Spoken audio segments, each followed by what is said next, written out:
Anna here, the afterthought in a family of intellectuals. Both big university players, my parents had their life exactly plotted. I then arrived, unwelcome and unannounced. Mom would often lament, her voice laden with guilt. We found out too late. Other choices had already been lost by the time they knew. I born barely 11 months apart from my sister Sarah. Although we appeared to be twins, the parallels stopped there. She had the intelligence. I had the heart. Day one made it abundantly evident who the favored was. "Look, John, Sarah's reading is already excellent," Mom yelled one day when I was roughly 3. Sarah sat in the corner, nose buried in a book designed for twice her age that really defines the tone of our early years. Sarah threw herself into books. I ate life. She committed difficult books to memory. I can remember what I ate for morning. Though I was conscientious and hard-working, it never seemed to be enough. One day Mom asked, Anna, clearly frustrated in her voice, "How many times do I have to explain this? Simple addition is what we are doing here." I watched the figures, trying to make sense of them, but they danced around the page, mocking me. Sarah passed through her tough math assignments in the next room simultaneously. But I compensated for my lack of academics in charisma, the class clown. The life of the celebration was me. To everyone save my parents, my laughing was contagious. I was cracking a joke I had heard in school one evening over supper. The chicken then said, and then the chicken said, "Anna?" Mom's cutting voice sliced across my narrative. "Enough. Low intelligence is shown by laughing for no purpose. Please help yourself to control." My cheeks turned red with guilt. Sarah grinned across the table, her book on quantum physics never taken out of sight. The division only became more pronounced as elementary school went on. Like they were going out of fashion, Sarah gathered academic honors. Me too. If I received a gold star for attendance, I considered myself lucky. The day the 5th grade school science fair took place will never fade. First place went to Sarah's on cellular mitosis. Mine is, let's say, then, that my baking soda volcano did not precisely explode as expected. The car loaded with compliments for Sarah's accomplishment as we headed home. Sitting in the rear covered in dried baking soda, I felt smaller by the minute. "Well," Dad remarked at last, peering back in the rearview mirror, "I suppose not everyone in the family can be scientifically inclined." Mom nodded, her lips in a narrow line. "Anna clearly lacks the talent for it. What opinions of our colleagues should we expect?" Slinking down in my seat, I yearned to vanish. That was the instant I understood I would never be able to uphold their esteemed reputation among scientists. I was the disappointment, the person unable to continue their legacy. The distance separating Sarah and me just grew as we grew older. Sarah was flown to academic decathlons, math contests, and scientific camps. Me, Mrs. Jenkins, our older babysitter, was left with me. Nonetheless, you know what? Mrs. Jenkins was a miracle worker. Mrs. Jenkins was imparting knowledge useful in the real world while my parents were preparing Sarah to be the next Einstein. "Come on, Anna," she would say, her wrinkled hands guiding my kneading of dough. "Let me demonstrate how to create a pie that will really knock their socks off." Other days we would plan food lists and clip coupons. Her eyes sparkling, "Listen here, girl," she would say, "knowledge of how to stretch $1 is just as vital as knowledge of atom splitting." Still, the best lessons came from our heart-to-heart chats. One day as we watched the sunset on the porch, "Anna, dear," she remarked, "not everyone's born a genius, but everyone can make the world a bit better." You recalled that. In a house where I never appeared to measure up, those words became my lifeline.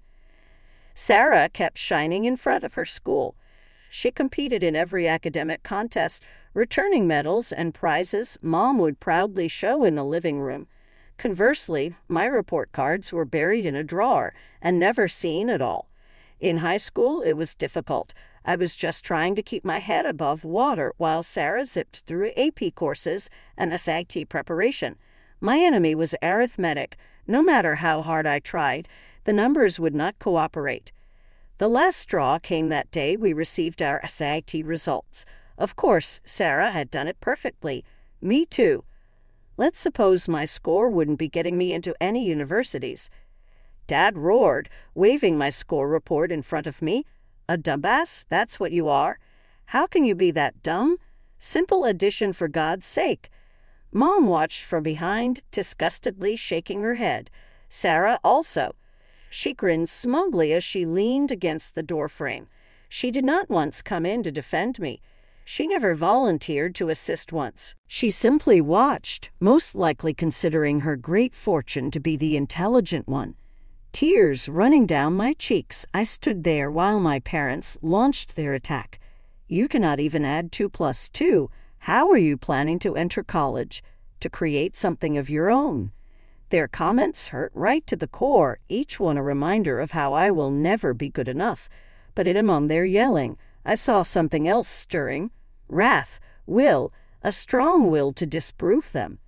Their nasty remarks still echoing in my ears as I laid in bed that evening, I decided something. Though right now I might not be suited for college, that did not mean I could create something of myself. I marched into Sonny's supermarket the day following graduation and landed a job as a cashier. Though not flashy, you know what? I had something entirely my own for the first time in my life. I started drawing in my own wages within weeks.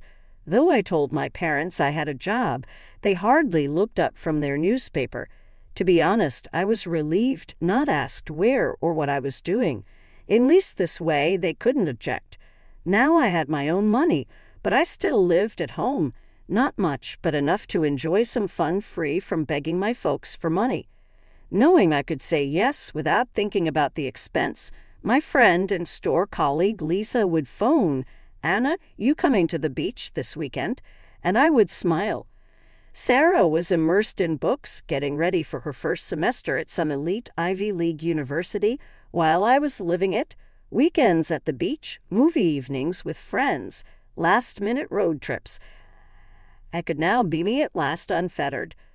Weeks become months, and I adjusted to my new life. I was glad, even if the life my parents had hoped for me was not what I found. Truly delighted. That day followed, the day that fundamentally changed things. Tuesday afternoon it was.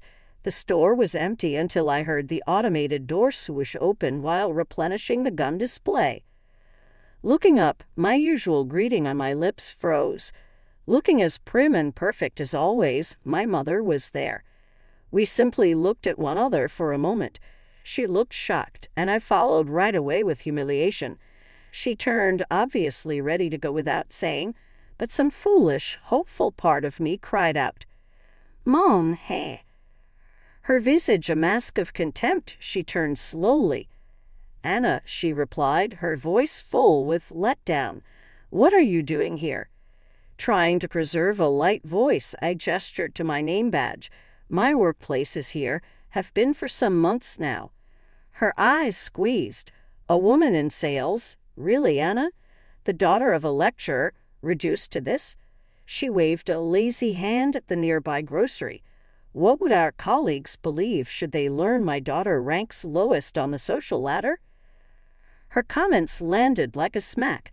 I had felt pleased of my independence, of making my own way, but in her view I was simply embarrassing. "I'm working, honestly," I said, sounding little. "I am not doing anything illegal."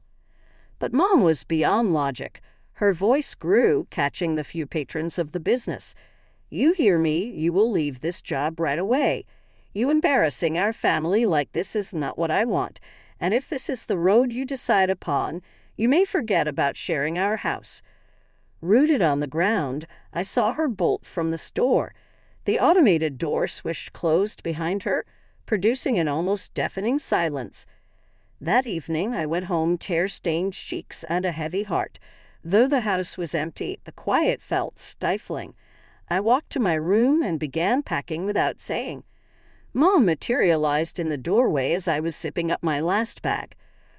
Her face revealed just relief, not the kind of worry I mistakenly hoped for. "So you decided at last to leave," she remarked, her voice empty of feeling. "Good, it's for your best." Dad showed up behind her, nodding in agreement. "Remember to change your surname," he said. "We can't have you disparaging our family name with your choices." Their words cut, but just now I was beyond tears. "Fine," I responded, my voice remarkably steady. "I'll call Grandpa using his name. At least he understood the kind of loving without conditions."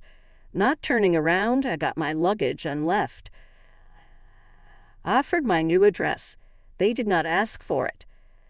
I went in with Lisa the following day. Over the preceding few months, we had grown close, and when I told her what occurred, she immediately volunteered her spare room.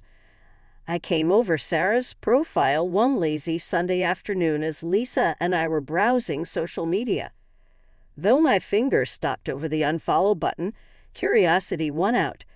Images of Sarah's earning honors, status updates on her most recent research discoveries, and notifications of her admittance to prestigious scientific societies made up her feed, a procession of successes. Every post drew hundreds of likes and comments, all praising her. "Your sister." Lisa leaned over my shoulder and asked, "Have you lately spoke with her?" I shook my head, thinking back on our most recent contact. Few weeks after I had left my house, I had reached out to Sarah suggesting we get coffee in a moment of weakness. Her answer came out as chilly and contemptuous. "Anna, we used to have much in common, but now our interests and, more importantly, our degrees of development range somewhat widely. Neither of us would find a productive use for a meeting." That marked our last direct conversation. I kept in touch with my extended relatives, even if my own family was estranged. Especially Aunt Martha grew to be a comfort and a link to my roots. She let loose some facts during one of our many phone talks that both confirmed and undermined my choice to leave. "Oh, she said, her voice weighed down with grief. "I probably shouldn't tell you this, but your folks always inquire whether you will be attending family events. Should our answer be yes, they decline to visit. They claim it's because you're under their current level and they can't stand to be in the same room as you." My chest hurt, a familiar sensation, although it was lessened now. Startled by how much I meant it, "It's okay, Aunt Martha," I said. "Right now, I'm glad with my life. Their loss, if they cannot embrace that, is theirs." And that was accurate as well. Though not ideal, my life was mine. I had a job I liked, friends who embraced me for who I was, and a developing feeling of self-worth unrelated to social level or intellectual ability. 5 years had gone since I left my parents' house, and life had found a comfortable routine. The store had assigned me assistant manager promotion. My friends' network had expanded, and I had even begun enrolling in several business management online courses. Though something seemed lacking, I was happy. That changed one evening in a lovely summer. I found him as my buddies planned a beach bonfire. Standing somewhat apart from the others, he looked somewhat out of place in his button-down shirt and cakas. But it was his eyes that drew me in. As he looked about him, they seemed to glitter with inquiry. I moved across, reaching out a hand. "Hello, I am Anna. You seem like you may enjoy a s'more." He chuckled, a real friendly sound that brought me to grin. "David here, and sure, I would most certainly want a s'more. Years go by since I last had one." We talked as we cooked marshmallows. David turned out to be an environmental scientist just returned from an Amazon study trip. That evening we spoke for hours on everything and nothing. My tales of customer service escapades captivated David, and his environmental enthusiasm captivated me. David and I drew near as the weeks stretched into months. He didn't give a damn about my working as a saleswoman or missing college. He valued my fast thinking, friend-making skills for everyone, and refreshing perspective on life. 6 months into our relationship, I paid his family a dinner party visit. I was nervous. Every one of them was an outstanding scientist, after all. Surprisingly, though, they greeted me with wide arms. They inquired about my profession, hobbies, and aspirations late into the evening. They never once inquired about my family background or degree. That was revitalizing. One year, the day we first met, David suggested, though it was small, just the two of us on the same beach where we had first met. It was ideal. We intended a modest wedding for simply close friends and relatives. I paused over 3 names, Mom, Dad, and Sarah, when I addressed the invites. Notwithstanding all, a part of me still hoped. When the RSVPs returned, those 3 stayed quiet. Living with David exceeded anything I had ever dreamed of and more. We had gotten into a comfortable schedule, juggling my employment at the store with his study. Still, even with my level of contentment, I felt as though I was meant for much greater. That something more arrived at David's parents' house on a slow Sunday afternoon. The discussion shifted to David's most recent studies as we were all lounging in the lawn, savoring the cool lemonade and bright sunshine. "The amount of plastic garbage we are generating is astounding," David said, running a hand through his hair. "The worst aspect is that much of it ends up in landfills or the sea." His dad gave a serious nod. "Although it's a crisis, without a doubt, what can we do? People are not going to give up using plastic overnight." And thought began to grow in my head while they kept debating the issue. Years of working retail had taught me a thing or two about what people want and need. All those hours I would have spent with Mrs. Jenkins, learning to be creative and inventive, suddenly came rushing back. I was already reaching for a pen from the table and a napkin. "What if," I asked, my voice shaking with enthusiasm, "what if we could create something from that plastic garbage? Something that people really desire?" Curious, 3 pairs of eyes turned to me. Driven, I kept quickly drawing on the napkin. "Like this," I said, waving my rough sketch. Garden furniture created totally from recycled plastic, robust, environmentally friendly, weather-resistant. We may even make it modular so individuals might personalize their own creations. The quiet that followed was absolutely deafening. I worried for a second that I had overstepped and that they would find my ridiculous concept embarrassing. Then Anna, David's father, whispered gently, eyes wide with wonder, That's brilliant." David seemed to have never seen me before as he fixed me. "Do you find out how many environmental issues this might address? And the market promise is quite great." His mother added, "And it's not just outdoor furniture. Consider all the urban uses, playground equipment, park seating, even building components." What followed was a swirl. Enthusiastic about the idea's possibilities, David's parents volunteered to help bring it to life financially. Before I knew it, we were assembling a company, with me, Anna Holloway, erstwhile family disappointment, as the CEO. David took care of creating the technology to effectively recycle and shape the plastic, given his scientific expertise. Using my years of consumer service experience to produce something people would adore, I concentrated on design and marketing. 6 months following that terrible Sunday afternoon, we started our first line of garden chairs. The reply came out as overwhelming. People delighted in the elegant designs, environmentally responsible concept, and narrative underlying them all. Inspired by our success, we broadened our offering. Interested in using our recycled plastic goods for city projects, urban designers began corresponding. And then the call that fundamentally altered everything. The mayor's office requested to see us. We signed a contract committing ourselves to assist in city development. 3 years had gone between that terrible day in David's parents' backyard. Renew, our business, had exceeded our most ambitious expectations.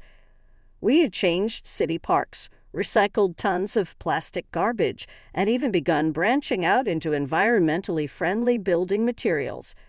And now here we were, poised to accept a state award for environmental impact and creativity. I felt proud as David and I stood in the great ballroom surrounded by the crème de la crème of the scientific and economic sectors. We moved throughout the assembly, pausing to speak with different dignitaries and fellow inventors. I spotted them midway through a discussion with the head of urban planning for the city, Sarah, and my dad standing next to the refreshment table. They presented diverse looks. Mom and Dad had aged quite a bit. Their hair seemed more gray than I could recall. And Sarah, typically so put together, was worn out with black circles under her eyes. Our gaze locked across the room for a second. Their features showed disbelief, obviously not expecting to see me in such a context.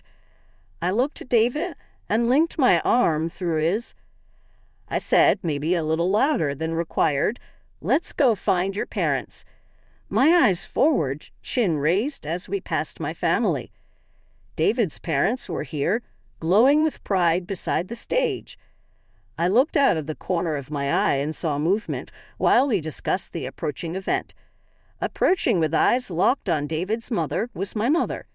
"Excuse me," I said, listening for sickly sweet voice. "Your wonderful family caught my eye. You have to be quite happy of your kid and his partner." I tensed, watching for the drop of the other shoe. Still, my mother-in-law merely grinned kindly. "Oh, we are. Anna is a quite amazing woman. Her being in our family is a gift." I watched them huddled together, feverishly whispering as she returned to my father and Sarah. I overheard brief bits of their talk. "Can't believe it's her. Married into a family of scientists. Probably just here as his plus one." It was at last the moment. I became quite proud when the presenter announced my name and declared, "You renew the State Environmental Innovation Award recipient." My heart thumping with enthusiasm, I strode onto the stage. Chaos broke out as I went for the microphone, poised to deliver the speech I had painstakingly written. My mother shot onto the platform. She had grabbed my arm and taken the microphone from my hand before I could respond. "Ladies and gentlemen," she said with a quivering, emotional voice, "I am the proud mother of this brilliant, worthy woman." She waved broadly in my direction. We always knew Anna would turn out someone quite remarkable. Frozen in wonder, I watched her perform, even managed to shed a few tears. Recognizing the well-known Professor Anderson, the audience started applauding. Years of neglect, disappointment, and rejection crystallizing into a single scorching point of resolve rose up inside me in that instant, rage and hurt. I would let her not take this moment. I pulled the microphone back from her softly but firmly. "Thank you, Mother," I reply, my voice calm in the tempest of feelings within of me. "Please, if I could have a moment of silence." The room went quiet, everyone staring at me. "Yes, I am the daughter of the eminent Professors Anderson," I said, my voice distinctly over the still room. "But I stand before you today not because of them, but against them." My mother's face paling beside me, I watched shock sweep over the audience. I related the years of missed school functions, of being told I was embarrassing, of being ordered to alter my name and move away. Working as a saleswoman, I covered my identity as my own parents embarrassed of me. Dead silence, the room hum on every word. But right now, I stand before you as a success rather than a loser. Not for my family name, but for the family I selected. Seeing tears in David's parents' eyes, I turned to face David. When none else saw promise in me, my husband David and his amazing parents did. They pushed my ideas and encouraged me to visualize. We owe it to them that Renew exists and that we have been able to change our surroundings and neighborhood. I waved for David to take front stage. I watched my father and Sarah slip out of the hall as he was walking up, unable to withstand the public attention. Holding out the trophy, "This honor," I said, "is evidence of what can happen when you believe in someone. When you tend to their potential rather than stifling their energy. It's evidence that brilliance takes many different shapes and that compassion and encouragement can transform lives. Turning to my mother, still shell-shocked next to me, "I'm sorry, but I find your unexpected pride in me unacceptable. Years ago you lost that right." I remarked, hugging David, "My real family is here." People getting to their feet, the hall burst in applause. I heard whispers of respect and encouragement and saw tears. David's parents were proudly beaming, but clearly sobbing. Over the next few days, I heard via the grapevine that Sarah and my parents were under fire in their academic circles. Their behavior of me startled many, and many others were reevaluating their relationships with them.